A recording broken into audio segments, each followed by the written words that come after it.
नमस्कार दोस्तों, सभी दोस्तों को रीट एग्जाम जिन्होंने दी है उनको ढेर सारी शुभकामनाएं। कैसे हैं आप? एग्जाम के बोझ से एकदम मुक्त महसूस कर रहे होंगे और साथ में कुछ विद्यार्थियों को जिज्ञासा रही होगी कि हमारे कितने क्वेश्चंस ठीक हुए। इस कड़ी में मैं विजेंद्र सैनी आप सबका उत्कर्ष ऑनलाइन क्लासेज में स्वागत करता हूं।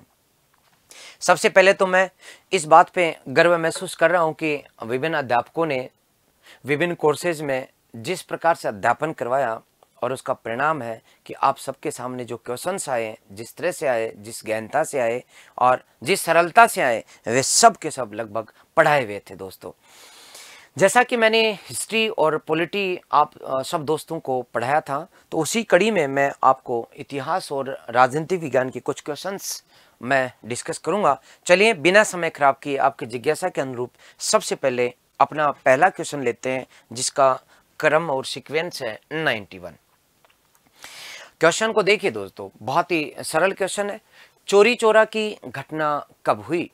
दोस्तों, चोरी चोरा की जो घटना हुई आप सबको पता है कि हमने पढ़ा था, मैंने बताया था 1 फरवरी 1922 को गांधी जी ने अंग्रेजों को धमकी दी थी कि या तो जेल में बंद जितने भी कैदी हैं उन्हें रिहा कीजिए और साथ में स्वराज्य भारतीयों को दे दीजिए, वरना मैं सविनय अवज्ञा आंदोलन शुरू करूंगा।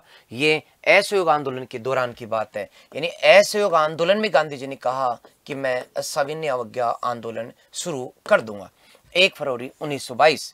और ये सविनय अवज्ञा आंदोलन असहयोग में सविनय अवज्ञा आंदोलन शुरू करने के लिए गांधी जी गुजरात के बारदोली में चले गए थे। वो तैयारी कर रहे थे वहां पर। पीछे से हुआ क्या? 5 फरवरी को दोस्तों, 5 फरवरी 1922 को यूपी का एक गांव है चोरी चोरा। ये चोरी चोरा जो कि गोरखपुर जिले में पड़ता है, गोरखपुर यूपी में। वहां उग्र भीड़ ने, जो किसान आंदोलन चला रहे थे, उनकी उग्र भीड़ ने एक थाने में आग लगा दी और वहां पर जो पुलिसकर्मी थे उनको जिंदा जला दिया। इसका परिणाम क्या हुआ दोस्तों कि जो गांधी जी असहयोग आंदोलन के दौरान 1922 में सविनय अवज्ञा आंदोलन और प्रारंभ करने का जो प्रयत्न कर रहे थे, उन्होंने उस आंदोलन को वहीं रोक दिया और साथ में जो असहयोग आंदोलन चल रहा था उसको भी 12 फरवरी को उसको भी वापस ले लिया। 12 फरवरी 1922 को कौन सा आंदोलन स्थगित कर दिया? जो चल रहा था उसको भी स्थगित कर दिया। असहयोग जो आंदोलन था उसको भी उन्होंने वापस ले लिया, उसे भी बंद कर दिया या उसे वापस ले लिया। तो इसका सही उत्तर क्या है दोस्तों? फरवरी 1922। अगला क्वेश्चन देखिएगा, काफी अच्छा क्वेश्चन है और हमने समाज सुधार में पढ़ा था इसे। क्वेश्चन क्या है दोस्तों? सबसे पहले सुनिए, किसने कहा था कि धर्म मनुष्य के भीतर निहित देवत्व का विकास है? धर्म न तो पुस्तकों में है और न ही धार्मिक सिद्धांतों में। Option A Raja Ram Mohan Roy, option B Swami Dayanand Saraswati, option C Swami Vivekananda और ऑप्शन डी दादू दयाल। क्योंकि विद्यार्थियों को याद आ गया होगा कि समाज सुधार में जब हमने स्वामी विवेकानंद को पढ़ा था और उस विवेकानंद में हमने लास्ट में विवेकानंद के धार्मिक विचार की हेडिंग डाल करके उसमें पढ़ा था। धार्मिक विचार की जो हेडिंग डाल करके हमने पढ़ा, उसमें कई चीजें पढ़ी थी कि धर्म क्या? धर्म जो है व्यक्ति के मन का मरम है। किसने कहा? विवेकानंद ने कहा। हो सकता है अगले किसी एग्जाम में ये भी पूछ लिया जाए कि किसने कहा कि धर्म मन का मर्म है। और साथ में विवेकानंद ने कहा दोस्तों कि जो धर्म है वो अंधश्रद्धा नहीं है, अंधश्रद्धा नहीं है तो क्या है? ये वैज्ञानिकता का प्रकाश है। किसका प्रकाश है? वैज्ञानिकता का प्रकाश, वैज्ञानिकता का एवं तर्क का प्रकाश है। और जिसके मन में तर्क नहीं होते, अर्थात मन के तर्क का, लॉजिक का ये प्रकाश है, का प्रकाश है, इन्होंने कहा। और साथ में कहा अब हम एक वैश्विक धर्म बना लें। इन्होंने कहा अब हम एक वैश्विक धर्म बनाएंगे जहां अब वक्त आ गया है, अब समय आ गया है कि हम सबको एक वैश्विक धर्म बनाना चाहिए, जहां ना कुरान होगी, ना बाइबल होगा, ना वेद होंगे, बल्कि मानवता होगी, आध्यात्म होगा, व्यक्तियों के मन में बसी वैज्ञानिकता और तर्क का प्रकाश होगा। तो विवेकानंद धर्म के बारे में जो कहा वो पूछ लिया। काफी बेहतरीन क्वेश्चन मैं इसको कहूंगा, स्वामी विवेकानंद। ओके दोस्तों, अगली बात करें, भारत के वंचित वर्ग का पहला कवि किसे कहा जाता है? तो आपने इसमें पढ़ा था कि चोखा मेला जो है ये वंचित वर्ग के पहले कवि के रूप में, वंचित वर्ग की जो पीड़ा थी उस पीड़ा को उठाने वाले पहले व्यक्ति कौन थे? चोखा मेला।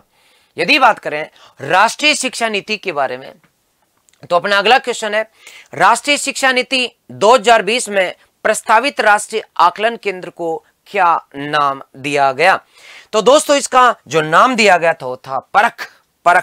ओके दोस्तों, अगला क्वेश्चन की बात कीजिएगा, पंडित जवाहरलाल नेहरू के द्वारा प्रस्तावित उद्देश्य प्रस्ताव को संविधान सभा के द्वारा कब स्वीकार किया गया? यहां एक शब्द जिसको अपने को देखना है, वो शब्द क्या है? स्वीकार किया गया।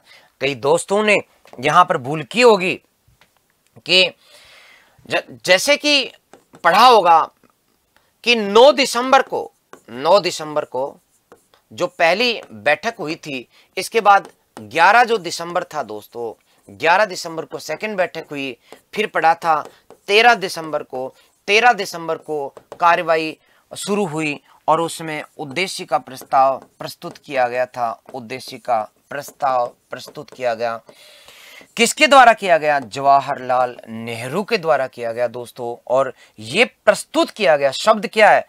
उद्देश्य का प्रस्ताव जवाहरलाल नेहरू ने प्रस्तुत किया। शब्द क्या है? प्रस्तुत किया। लेकिन इस उद्देश्य का प्रस्ताव को संविधान सभा ने स्वीकार कब किया? 22 जनवरी 1947 को, तब इसको स्वीकार किया गया। तो शब्द क्या पूछ रहा है?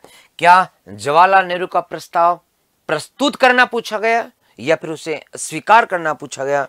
तो दोस्तों स्वतः उत्तर है, चूंकि अपन ने पढ़ा था और इसको डिटेल से लिखाया हुआ है। यदि जिस विद्यार्थी ने स्वीकार शब्द पढ़ा, बेहतरीन रूप से ठीक करके आया होगा। ओके, अगला क्वेश्चन ले, 86वां संविधान संशोधन सन 2002 में जो हुआ, उसमें शिक्षा के अधिकार अधिनियम को किस मौलिक अधिकार में डाला? तो हमने पढ़ा था दोस्तों, 86वें संविधान संशोधन के द्वारा 21 अनुच्छेद के अंतर्गत जो प्राण और दैहिक स्वतंत्रता का अधिकार है, उसमें 21 क जोड़ा गया, अर्थात 6 से 14 वर्ष तक के बालकों को शिक्षा का, अनिवार्य और निःशुल्क शिक्षा का अधिकार। क्योंकि 21 जो है वो किस में आता है? 14 से लेकर के 18 तक आते हैं समानता में, और 19 से लेकर के 22 तक आते हैं दोस्तों स्वतंत्रता के अधिकार में। तो यहां स्वतंत्रता का अधिकार अर्थात उत्तर होगा ए। आगे बढ़िएगा, भारत में लैंगिक अपराधों से बालकों का संरक्षण करने का अधिनियम कब बनाया गया? तो भारत में बालकों को लैंगिक अपराधों से संरक्षण देने वाला जो अधिनियम था वो 2012 के अंदर बनाया गया था। अगला क्वेश्चन लीजिए दोस्तों, उत्तरी गोलार्ध में व्यापारिक जो पवन की प्रवाह की जो दिशा होती है वो किस तरफ होती है? तो दोस्तों आप जानते हैं कि ITCZ जो कि निम्न वायुदाब का केंद्र होता है, और इसके बाद 30 से 35 डिग्री के बीच का जो केंद्र होता है दोस्तों, जहां हवा आकर के उतरती है, उच्च वायुदाब केंद्र होता है। अब यहां जो हवाएं होती हैं उत्तरी गोलार्ध में, उनकी दिशा उत्तर पूर्व से लेकर के और दक्षिण पश्चिम की तरफ होती है, इसलिए इसका सही उत्तर है दोस्तों ए। ओके दोस्तों, अगली बात करते हैं, सूर्य एवं पृथ्वी के मध्य की जो अधिकतम दूरी होती है दोस्तों, मान लीजिए कि ये सूर्य है, और चूंकि पृथ्वी इसकी परिक्रमा करती है। अब पृथ्वी की जो परिक्रमा का जो पथ होता है दोस्तों, तो परिक्रमा का जो पथ होता है वो अंडाकार होता है, गोलाकार नहीं होता। एक दौर ऐसा आता है जब पृथ्वी सूर्य के बहुत करीब से गुजरती है, ठीक है, तो बहुत करीब से गुजरती है, तो वो जो समय होता है जिसमें पृथ्वी सूर्य के बहुत करीब होती है दोस्तों, तो वो जो घटना है ये क्या कहलाती है, जब बहुत करीब होती है दोस्तों, ये पृथ्वी मान लीजिए कि घूमते घूमते यहाँ आ गई, तो ये घटना कहलाती है उप। उप का मतलब होता है समीप, उप का मतलब करीब या समीप, तो इसे कहते हैं उपसौर, सूर्य के करीब होना उपसौर। और जब पृथ्वी बहुत दूर होती है, जब घूमते घूमते पृथ्वी बहुत दूर चली जाती है, उस घटना को कहा जाता है अपसौर। क्या कहते हैं? अपसौर, यानी दूर। तो इसका सही उत्तर है अपसौर। ओके, अगला, खाद्य श्रृंखला में चूहा जिस श्रेणी में आता है वह है, तो दोस्तों खाद्य श्रृंखला में चूहा जो आता है वो द्वितीयक उपभोक्ता के रूप में। अगला क्वेश्चन है, निम्न में से कौन सा कथन सही है? तो यहां देखिएगा कि यहां पर फिर से चक्रवातों की दिशा के बारे में, पवनों की दिशा के बारे में बात हो रही है। उत्तरी गोलार्ध की बात है। उत्तरी गोलार्ध में चक्रवात में पवन की दिशा घड़ी की सुई की दिशा में होती है, बिल्कुल गलत है दोस्तों। अगली बात, दक्षिणी गोलार्ध में चक्रवात में पवन की दिशा घड़ी की सुई की दिशा के विपरीत होती है, तो दोनों ही एक ही बात को उत्तरी और दक्षिण में कह रहे हैं, अर्थात उत्तरी में उल्टी और दक्षिण में भी उल्टी बात, तो दोनों ही गलत। तीसरा, सी, पृथ्वी की सतह पर चक्रवातों में पवन की दिशा घड़ी की सुई की दिशा के एवं घड़ी की सुई की दिशा के सुई की दिशा में एवं घड़ी की सुई की दिशा के विपरीत दोनों ही दिशाओं में होता है, बिल्कुल सही, सी ऑप्शन ठीक। अगला, इंश्योरेंस शब्द का जो प्रयोग होता है दोस्तों, क्योंकि इंश्योरेंस और इंश्योरेंस बीमा क्षेत्र के लिए है, तो ये क्वेश्चन जो है वो कॉमन उत्तर के रूप में है। अगला क्वेश्चन, निम्नलिखित में से जिला स्तर पर उपभोक्ता विवादों का निपटारा कौन करता है? तो यहां दोस्तों जिला फोरम हमने पढ़ा था उपभोक्ता आंदोलन में कि जिला फोरम जो है वो जिला स्तर पर उपभोक्ताओं के विवादों का निपटारा करता है। हमारे देश का केंद्रीय बैंक कौन सा है? तो दोस्तों हमारे देश का, दोस्तों यहां देखने की बात यह है कि सेंट्रल बैंक पूछा गया, केंद्रीय बैंक पूछा गया, तो यहां देखिएगा कि हमारे देश का केंद्रीय bank reserve bank of India RBI है, और बाकी के जो बैंक हैं उसके अनुषंगिक बैंक होते हैं, चाहे वो स्टेट बैंक हो चाहे सेंट्रल बैंक ऑफ इंडिया हो, लेकिन केंद्रीय बैंक जो कि मुद्रा का पूरी तरह से नियंत्रण रखता है वो आरबीआई है। स्वतंत्र भारत की, अगला क्वेश्चन दोस्तों बड़ी जिज्ञासा रही होगी इसलिए फटाफट अंदाज में कर रहे हैं कि आपको फटाफट अपने क्वेश्चंस का उत्तर मिले। स्वतंत्र भारत की पहली लोकसभा के प्रथम जो अध्यक्ष हैं वो उपाध्यक्ष कौन थे?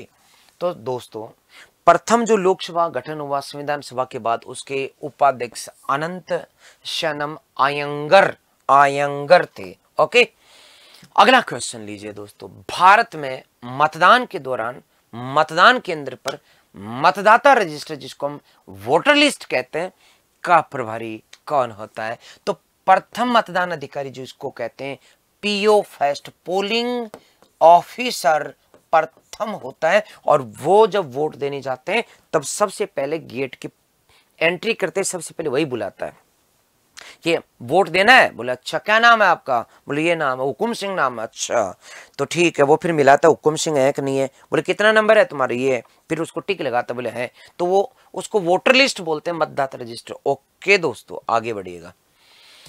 किस शासन प्रणाली में कार्यपालिका विधायिका के प्रति उत्तरदायी होती है?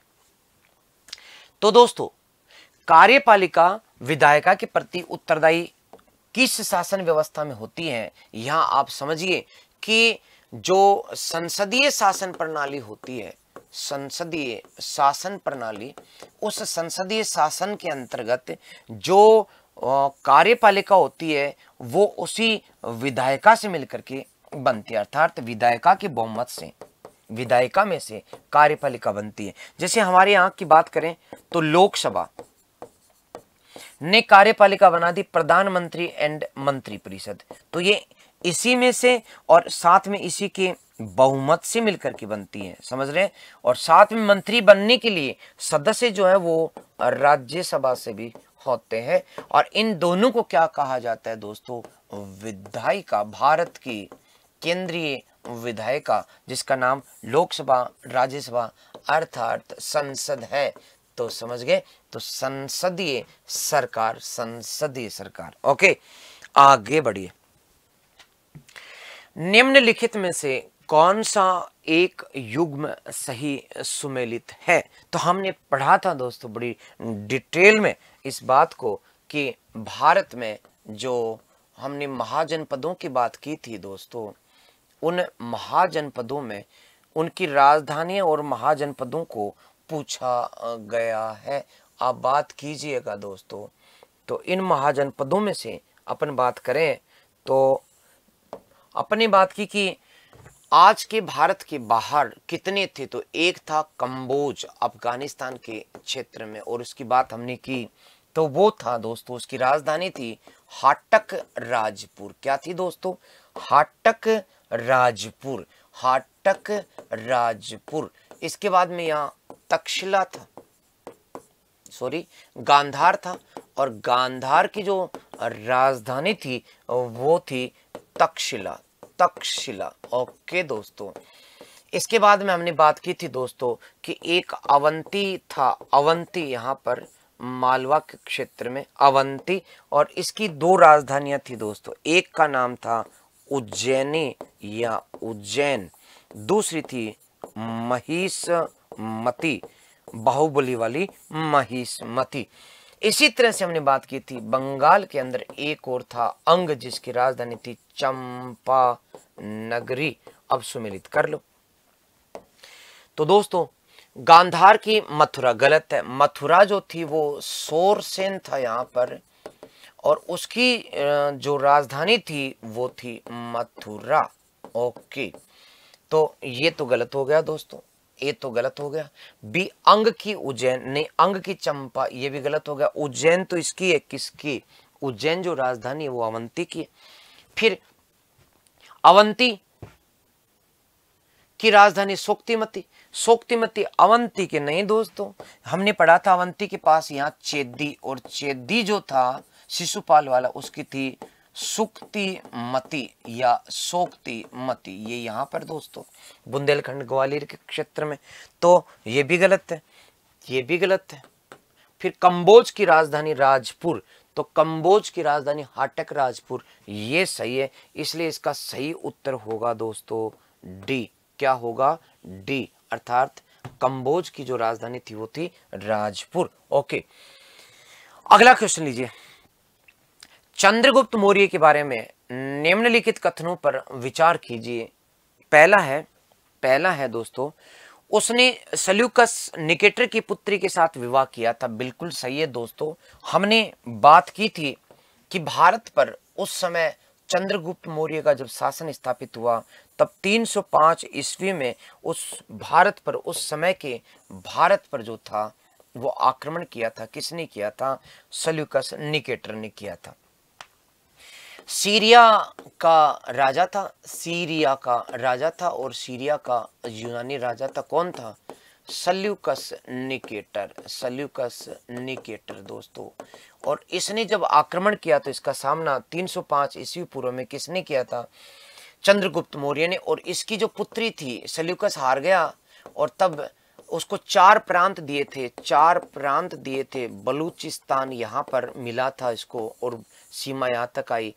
एक जो कंधार था दोस्तों, तो कंधार का क्षेत्र मिला था, और काबुल का क्षेत्र मिला था, और साथ में हेरात का क्षेत्र मिला था। और क्योंकि यूनानी राजकुमारी हेलेना के साथ विवाह हुआ उसकी पुत्री सल्यूकस की, तो भाषा की समस्या आ गई।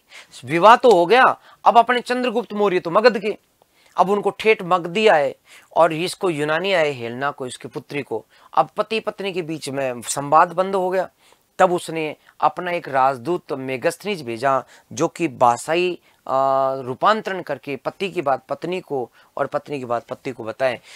साथ में अगला, उसने अपना जीवन के अंतिम काल में, यानी चंद्रगुप्त मौर्य ने अपने जीवन के अंतिम काल में बौद्ध धर्म स्वीकार कर लिया। नहीं दोस्तों, उसने अपने जीवन के अंतिम समय में जैन धर्म स्वीकार किया था, इसलिए गलत है। जैन धर्म स्वीकार किया था, अकाल पड़ा था 12 वर्ष का, और 12 वर्षीय जो अकाल पड़ा था, उस अकाल के समय भद्रबाहु जो जैन संत थे, भद्रबाहु ये दोस्तों जैन संत थे, इनके साथ ये स्वर्ण बेलगोला गए थे, स्वर्ण बेलगोला, और वहाँ इन्होंने जैन धर्म स्वीकार कर लिया था, इसलिए गलत है दोस्तों। और उसने अशोक को अपना उत्तराधिकारी बनाया, नहीं गलत बात, उसने बिंदुसार को अपना उत्तराधिकारी बनाया था, बिंदुसार को, इसलिए ये भी गलत है।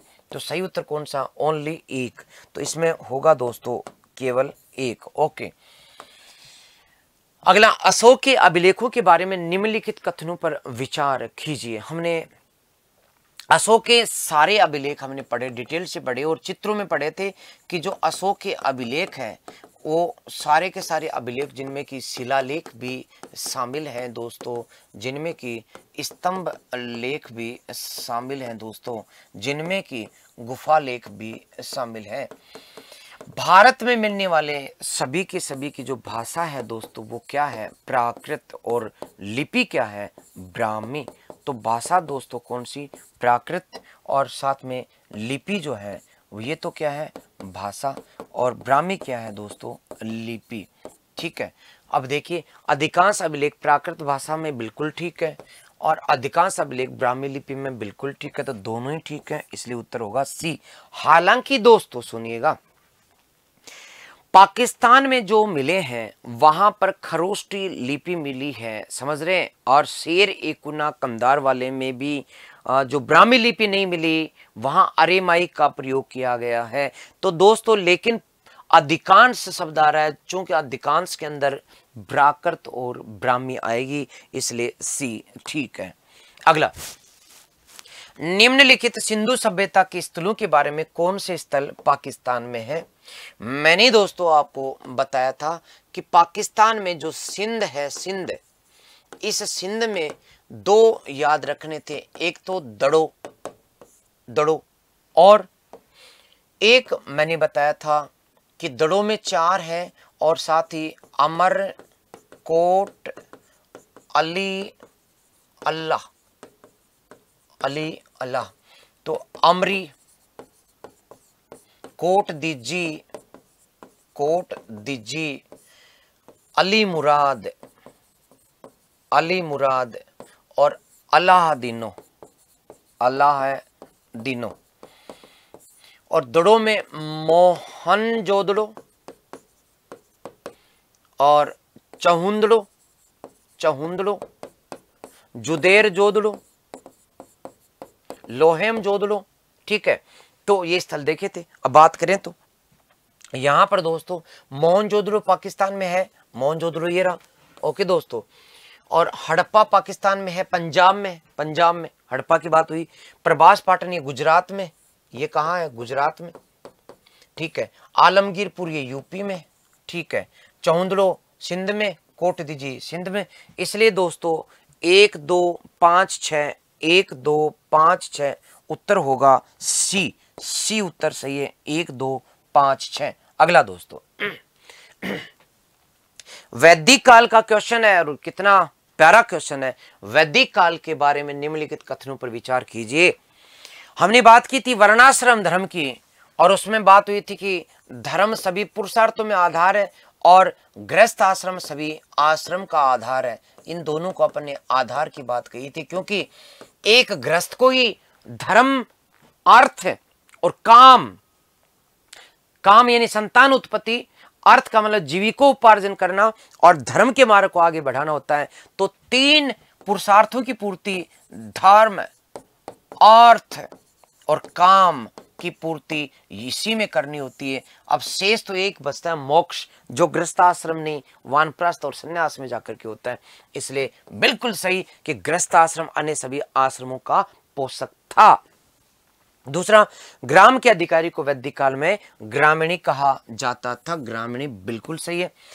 फिर हमने 4 वर्णों की बात करते हुए व्यापारी वर्ग को विष कहा जाता था। नहीं दोस्तों, वैदिक काल में विष का मतलब था जन सामान्य, ब्राह्मण, क्षत्रिय, वैश्य और शूद्र। तो यहाँ वैश्य जो था, विष जो था, उसमें जन सामान्य था, किसान भी थे, पशुपालक भी थे, इसलिए ये गलत है। तो उत्तर होंगे 1 और 2।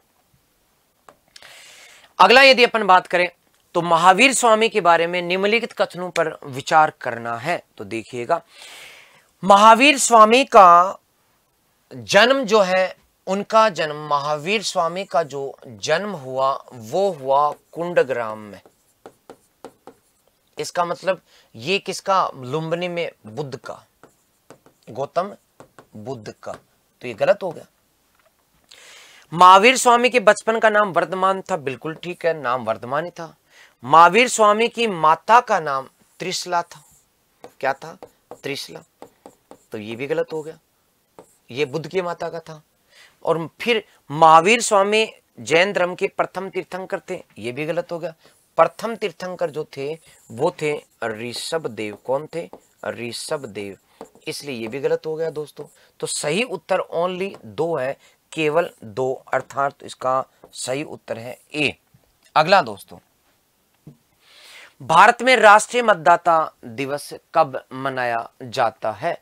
तो दोस्तों, भारत में राष्ट्रीय जो मतदाता जो दिवस है वह मनाया जाता है 25 जनवरी को। 25 जनवरी प्रतिवर्ष। देखिए आगे, भारतीय संविधान की जिस सूची में कृषि एवं सिंचाई को शामिल किया गया वह है। तो अपनी बात हुई थी कि कृषि जो है आजादी के समय जैसे ही संविधान बना वो राज्यों को दे दी गई। और यही कारण था कि जब भूमि सुधार अधिनियम पारित किए जाने थे तो केंद्र सरकार के हाथ में नहीं रहा और फिर नवी सूची बनानी पड़ी थी, क्योंकि जो जमीन थी वो जमींदारों के पास थी, वो किसानों को कैसे दें? केंद्र सरकार के हाथ में नहीं है, राज्यों को दे दिया गया था। इसलिए दोस्तों राज्य सूची। ओके, आगे बात करते हैं। संविधान के किस अनुच्छेद के अंतर्गत सर्वोच्च न्यायालय को अभिलेख न्यायालय का स्थान दिया गया? तो अपने पढ़ा था दोस्तों, बिल्कुल क्लासिफाइड करके बताया गया था आपको दोस्तों, क्लासिफाइड करके कि सर्वोच्च न्यायालय की जो क्षेत्राधिकार है उसमें अभिलेख न्यायालय मैंने उसको लगभग 4थे नंबर पर रखा था और 129 के अंतर्गत ए। ओके दोस्तों, 129 ए। तो अगला दोस्तों, भारतीय संविधान के किस अनुच्छेद के अंतर्गत राष्ट्रपति में संघ की कार्यपालिका शक्ति निहित होती है? तो अनुच्छेद 53 में हमने पढ़ा था दोस्तों कि भारत की समस्त कार्यपालिका शक्ति राष्ट्रपति में निहित होगी। ओके दोस्तों, सीधा क्वेश्चन, सरल क्वेश्चन। निम्न में से किस दशक में भारत में नकारात्मक जनसंख्या वृद्धि दर दर्ज की गई? और आपको ध्यान है नरेंद्र मोदी जी ने इस बात का उल्लेख संयुक्त राष्ट्र संघ की महासभा में भी किया कि लगभग 100 साल के बाद इस दुनिया ने महामारी देखी है। तो 1918-19 के अंतर्गत कोरोना जैसी महामारी आई थी और उस महामारी में दोस्तों भारत की जनसंख्या भारी मारी गई थी। यानी भारत में भयंकर मृत्यु हुई थी उस समय इस महामारी में, और उसे ब्लैक मौत कहा जाता था। एक तरह से वो जो महामारी थी वो उसी तरह की थी जिस तरह की कोरोना। तो दोस्तों 1918-19 में मारे जाएंगे, अर्थात दशक कौन सा होगा? 1911-1921। ओके, दौर था 20, मतलब कि 1919-20 में और वही 2019-20 में। अपन कहते हैं ना इसको कोविड-19, समझ रहे हैं? यानी कि कोरोना का जो वायरस है 2019 में प्रकट हुआ और वो भी 1919 में, ठीक 100 साल बाद ऐसा हुआ। हालांकि कैसे हुआ वो अलग मुद्दे, लेकिन इसका उत्तर है बी। निम्नलिखित में से कौन सा लौह इस्पात कारखाना भारत में सबसे ज्यादा पुराना है? तो दोस्तों इसमें सबसे ज्यादा जो पुराना है वो है टिस्को। ओके दोस्तों, टिस्को, फटाफट अगला ले लो। 148 का दी गई भू आकृति का उत्तर से दक्षिण दिशा में अवस्थिति का सही क्रम है। तो आप जानते हैं दोस्तों, जब एक नदी पहाड़ से निकलती है, पथरीले रास्तों से निकल कर के आती है, तब उसे कहा जाता है दोस्तों, क्या कहा जाता है? भाबर। भाबर कहा जाता है, भाबर। और फिर यहां से निकलती है तो क्या आ जाती है? तराई। ये भाबर, ओके, पथरीले। फिर आ जाती है तराई, और फिर दोस्तों जहां पर कभी कभार पानी पहुंचता है उसे कहते हैं खादर। और फिर दोस्तों लास्ट में नदी जब पहुंचती है तो उसे कहते हैं डेल्टा, जहां समुद्र में मिल जाती है। तो खादर का मतलब तराई के निचला केंद्र दोस्तों, ठीक है। तो ये क्रम होगा बाबर, तराई, खादर और डेल्टा, और ये उत्तर होगा डी सही। ओके दोस्तों, अगला, भारत में जिप्सम का सर्वाधिक उत्पादक राज्य कौन सा है? तो ये सर्वविदित है कि राजस्थान में सर्वाधिक जिप्सम होती है। जौस्कर नदी, तो जौस्कर जो पर्वत श्रेणी है, आप सब दोस्तों को पता है कि भारत की किस राज्य में है।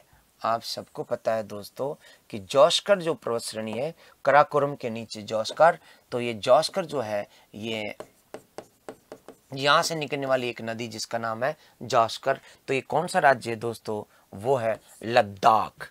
तो लद्दाख केंद्र शासित प्रदेश, किस प्रदेश में, ठीक है ना, प्रदेश पूछा गया है, राज्य नहीं। तो ये जो लद्दाख है हमारा वर्तमान केंद्र शासित प्रदेश लद्दाख, वहां की नदी। ओके दोस्तों, तो इस प्रकार से हमने कुछ क्वेश्चंस थे जिनका समाधान किया। मैं उम्मीद करता हूं दोस्तों कि आपका जो पेपर है वो बहुत अच्छा हुआ होगा, और ईश्वर करें आपकी जो मनोकामनाएं वो शीघ्र पूर्ण हो।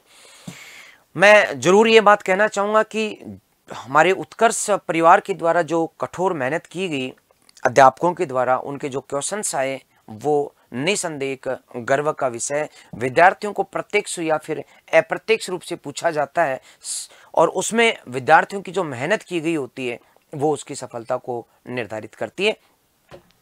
इसी आशा के साथ दोस्तों दीजिए विदा, नमस्कार।